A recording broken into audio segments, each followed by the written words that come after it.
forcément non plus dans la nuit. Il fait plus de 20 degrés la nuit actuellement. Les favoris semblent solides, Xavier, dans cette 5e épreuve. Ouais. On peut compter sur des surprises, pourquoi pas. Non, mais Perfect One, Narbonness, on a bien cerné la course du côté des parieurs. Perfect One estimé, je le répète. Narbonness, le cheval de Tongres. Derrière, côté outsider, on aime bien ET14, même s'il est apparu un peu nerveux avant course. On joue beaucoup au Raja Vivante, c'est normal. Elle avait signé 3 victoires de suite avant sa faute en dernier lieu. Et puis, vous craignez en deuxième ligne, Sébastien, Janice de Jana. J'aime bien dans le sillage de Raja Vivant, le junior 22 putes. La jument a joué de malchance à plusieurs reprises. Et Pegasus Delphi, vous aimez bien également. Également, oui. 17 € et 50 € surtout pour Janice de Jana, le 12. Jules à 50 € avec un cheval qui a une chance. Je trouve que c'est vraiment surcoté. Disons, quand on joue Jules, on est pas mal. On a plus de chances de toucher un 50 € avec Jules qu'avec d'autres. Je suis d'accord avec sa avec régularité et sa réussite. Et surtout son pourcentage de réussite. Il a vraiment une très très belle réussite en 2023. Tout simplement l'une des plus fines cravaches de nos pelotons. Allez, ça commence à accélérer et ça va partir dans quelques instants pour cette 5e course. Le sprint, 1600 mètres.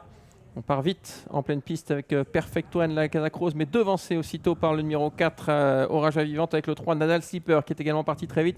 L'As, qui est côté corde, ET14, qui vient en 3-4e position. Tout au large, il y a Okapi de Laval, numéro 7, qui essaye de se rapprocher, mais qui est repris. Alors que le favori, le numéro 8, Narbonne S, est plutôt à l'arrière du peloton, pratiquement parmi les derniers. Il n'est pas forcément heureux à ce moment. Il a pris quelques uppercuts avec des chevaux fautifs devant lui. Il est même détaché du peloton, ce Narbonne S. En tête de course, c'est Oraja Vivant, suivi par Nadal Slipper, Perfect One qui se rapproche à très grandes enjambées, suivi par le numéro 12, Janice de Jana. En 5e position, l'As était 14. Une petite cassure ensuite de longueur pour retrouver Oxan Express, accompagné par Primavera Magnus. Il est offensif, Joe Corbani avec Perfect One. Il va essayer de prendre la tête à Oraja Vivant qui lui résiste pour l'instant le long de la corde.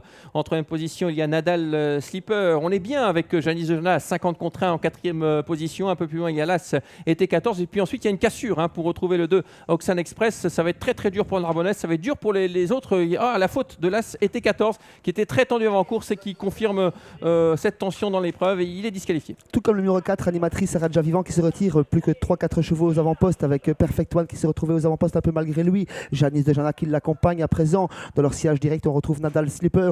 On a fait la jonction ensuite avec Oxan Express avec 7 Noble de la Vallée et le 10 tout en dehors qui se rapproche significativement, le Pegasus Delphi. Ouais, Pegasus Delphi qui fait un superbe effort mais né au vent en 3e épaisseur. Est-ce qu'il a assez de classe pour revenir sur les chevaux de tête? En tout cas, pour l'instant, Joe Corbani avec Perfect One contrôle les attaques avec le 12. Janice de Jana en 2e position. Tout à l'extérieur, il y a le 10, Pegasus Delphi. Ces 3 concurrents qui rentrent en tête dans l'ultime droite. Et puis le 7 également, Capi de la Vallée, qui essaye de se rapprocher avec le numéro 5. Il y a toujours l'avantage, Sébastien. Perfect One qui tente de résister à toutes les attaques, mais Nadal Slipper fait l'intérieur. Janice de Jana au centre et le favori qui revient du diable, Narbonne S, le grandissime favori qui va ajuster tout le monde sur le poteau devant Pegasus Delphi, Perfect One et Janice de Jana pour les places. C'est gagné pour le favori Narbonne S devant Pegasus Delphi et Perfect One ensuite. Incroyable ce que fait Narbonness une nouvelle fois. Il s'impose, c'était le grand favori. Et pourtant, peu après le départ, on pensait qu'il était quasiment hors course.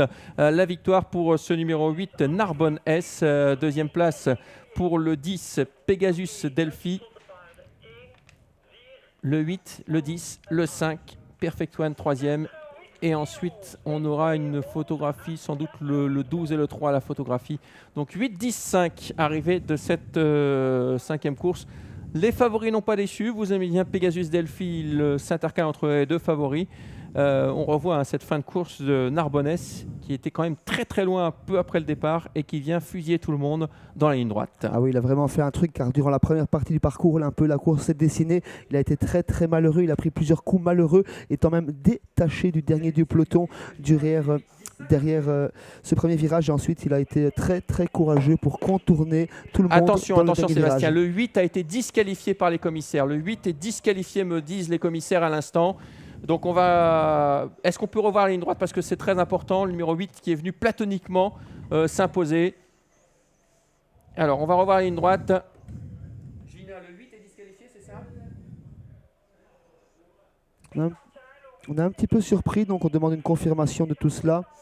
Il semblerait que les commissaires aient disqualifié en direct pour allure. Disqualifié pour allure irrégulière à la sortie du tournant final, nous dit-on. Donc le 8 s'impose, le 8 est disqualifié, le 10 s'impose, Pegasus Delphi devant le 5 Perfect One et le 12 Janice de Jana. 10, 5 et 12 arrivés de cette 5e course.